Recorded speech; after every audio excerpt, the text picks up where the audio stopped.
ये ग्रुप नियमित मिलता है और हमारे इंपोर्ट एक्सपोर्ट में आने वाली हर दिक्कत का आकलन करता है और ये ग्रुप आवश्यक समाधान पर भी निरंतर काम करता रहा है।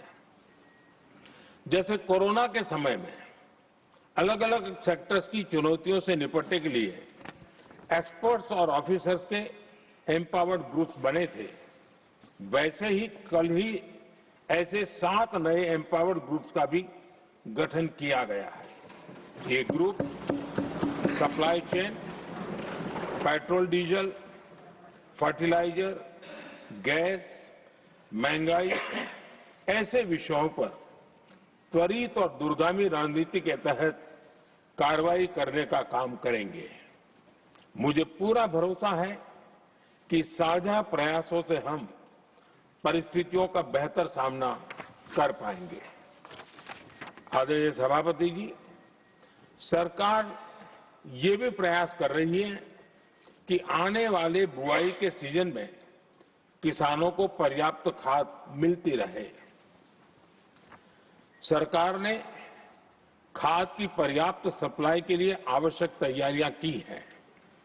सरकार का निरंतर प्रयास है कि किसानों पर किसी भी संकट का बोझ न पड़े। मैं देश के किसानों को फिर आश्वस्त करूंगा कि सरकार हर चुनौती के समाधान के लिए उनके साथ खड़ी है।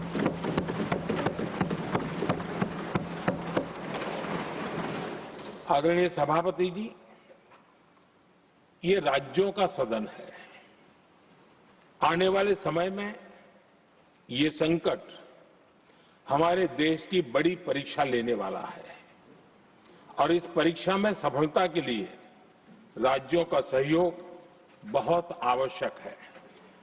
इसलिए इस सदन के माध्यम से मैं देश के सभी राज्यों की सरकारों से भी कुछ आग्रह करना चाहता हूं।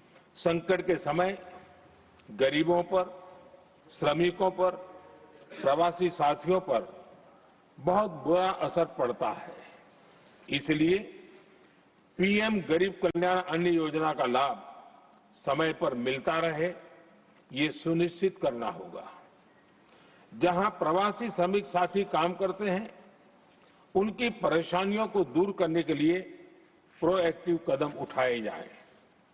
ऐसी स्थितियों पर नजर रखने के लिए राज्य सरकारें विशेष व्यवस्थाएं करें तो इससे काफी सुविधा होगी। राज्य सरकारों को एक और चुनौती पर भी बहुत अधिक ध्यान देना होगा। ऐसे समय में कालाबाजारी करने वाले, जमाखोरी करने वाले बहुत एक्टिव हो जाते हैं। जहां से भी ऐसी शिकायतें आती हैं, वहां त्वरित कार्रवाई होनी चाहिए। जरूरी चीजों की सप्लाई निर्बाध चलती रहे, ये सुनिश्चित करना हर राज्य की प्राथमिकता होनी चाहिए। आदरणीय सभापति जी, मैं सभी राज्य सरकारों से एक अनुरोध और करना चाहता हूं। संकट चाहे कितना भी बड़ा हो, भारत की तेज ग्रोथ बनाए रखना हम सभी का दायित्व है। हमें इसके लिए हर जरूरी कदम, हर जरूरी रिफॉर्म्स तेजी से करते रहने होंगे। ये राज्य सरकारों के पास बहुत बड़ा अवसर भी है। ये टीम इंडिया की भी बहुत बड़ी परीक्षा है। कोरोना के महासंकट में केंद्र और राज्यों ने टीम इंडिया बनकर कोविड मैनेजमेंट का एक बेहतरीन मॉडल सामने रखा था। अलग अलग पॉलिटिकल पार्टी की सरकारें होने के बावजूद टेस्टिंग, वैक्सीनेशन से लेकर जरूरी चीजों की आपूर्ति टीम इंडिया के प्रयासों से ही सुनिश्चित हो पाई थी। हमें उसी भावना के साथ आगे भी काम करना है। सभी राज्य सरकारों और केंद्र सरकार के प्रयासों से देश इस गंभीर वैश्विक संकट का प्रभावी रूप से सामना कर पाएगा। आदरणीय सभापति जी, ये संकट अलग प्रकार का है और इसके समाधान भी अलग प्रकार से ही तय किए जा रहे हैं।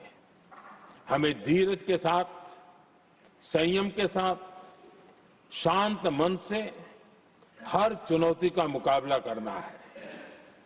आदरणीय सभापति जी, जैसा कि हम देख रहे हैं कि इस युद्ध को लेकर पल पल में हालात बदल रहे हैं, इसलिए मैं देशवासियों से भी कहूंगा कि हमें हर चुनौती के लिए तैयार रहना ही होगा।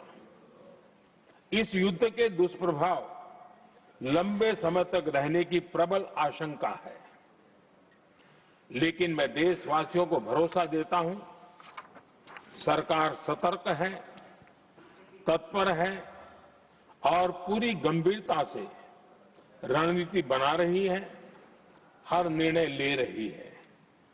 देश की जनता का हित हमारे लिए सर्वोपरि है। यही हमारी पहचान है, यही हमारी ताकत है। इसी भावना के साथ मैं अपना वक्तव्य समाप्त करता हूं। बहुत बहुत धन्यवाद।